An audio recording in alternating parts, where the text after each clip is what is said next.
Why don't accountants read novels? Because the only numbers in them are page numbers. Now, if you chuckled at this, we're off to a good start. But don't worry, this isn't a stand-up comedy show about accountants, although that could be fun. Today we're talking about personal finance. I know, it sounds about as exciting as watching paint dry, but trust me, it's not. Imagine personal finance as a game, a puzzle to solve.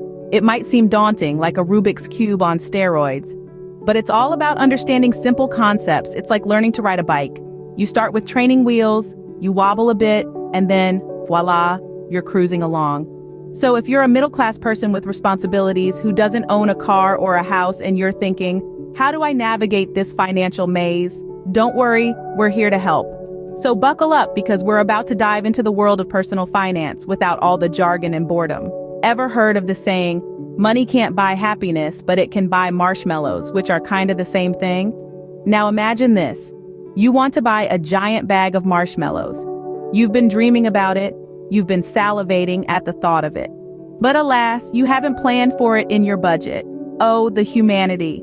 Now let's get serious for a moment, or as serious as we can get when we're talking about marshmallows. Budgeting, dear friends, is not just about curbing your marshmallow desires. It's about planning. It's about understanding where your money is going, and it's about making sure that you're not left wondering why your wallet is as empty as a marshmallow bag after a movie night. Budgeting is like a roadmap. It's your personal GPS that guides you to financial success. It's about knowing how many marshmallows you can afford without ending up in a sticky situation. There are different types of budgets you can choose from. The envelope budget, where you allocate cash for different categories in separate envelopes. It's like having different bags for different flavored marshmallows. Then there's the zero-based budget, where every dollar has a job. It's like assigning each marshmallow a role in your culinary masterpiece. And let's not forget the 50-30-20 budget, where 50% of your income goes to essentials, 30% to personal wants, and 20% to savings. It's like saving a portion of your marshmallows for later, spending some now, and using the rest for your daily marshmallow needs. These are just a few examples. The key is to find a budgeting method that suits your lifestyle and your marshmallow cravings. One that gives you control over your money and not the other way around. So let's bust this budgeting myth once and for all. Budgeting is not a bane. It's not about denying yourself the marshmallows.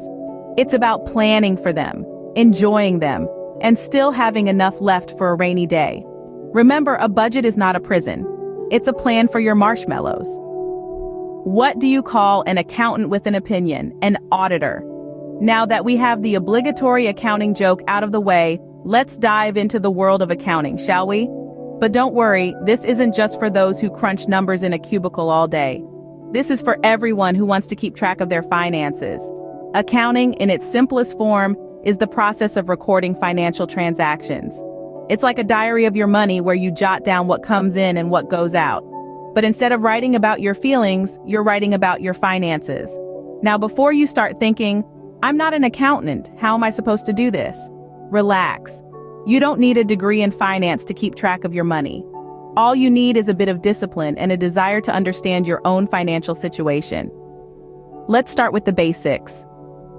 There are two main components to accounting: income and expenses. Income is the money you earn and expenses are the money you spend. Sounds simple, right? Well, that's because it is. Every time you get paid, that's income. Every time you buy something, that's an expense. And by tracking these two components, you can get a clear picture of your financial health. Are you spending more than you earn? Are there expenses you can cut down on? These are the questions that simple accounting can help answer. But how do you start tracking your income and expenses? Well, there are numerous ways to do this. You could use a good old-fashioned pen and paper, or you could use a spreadsheet. If you're more tech-savvy, there are plenty of apps out there that can help you with this. Remember, the aim here isn't to become an accountant. The aim is to understand your finances better. So don't be scared of numbers. Embrace them. Use them to your advantage. And here's the best part. Once you start accounting, you'll find that you have more control over your money. You'll be able to make better financial decisions. You'll be more financially secure. And isn't that what we all want? So don't be scared of accounting. It's just a fancy word for keeping track of your money. Why did the banker switch careers? He lost interest. Well, you won't need to switch careers after this segment, I promise you.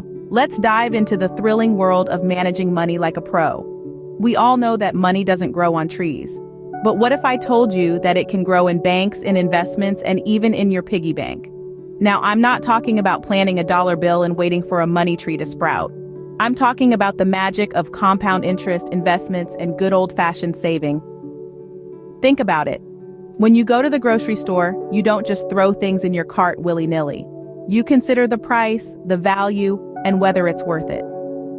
The same principle applies to managing money. Every dollar you save or invest is like buying a future need or want. So, treat your money like you treat your groceries, with care and consideration. Now let's talk about investing. It's not just for the wealthy or the Wall Street wizards, it's for everyone. And no, you don't need a fortune to start. What you do need is a plan, some knowledge, and a dash of patience. Start small, learn as you go, and watch your wealth grow over time.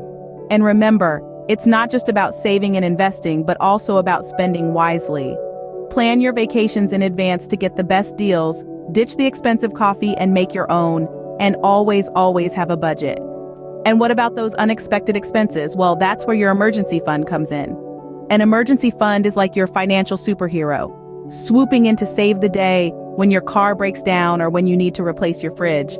But let's not forget about retirement. The earlier you start saving for it, the better.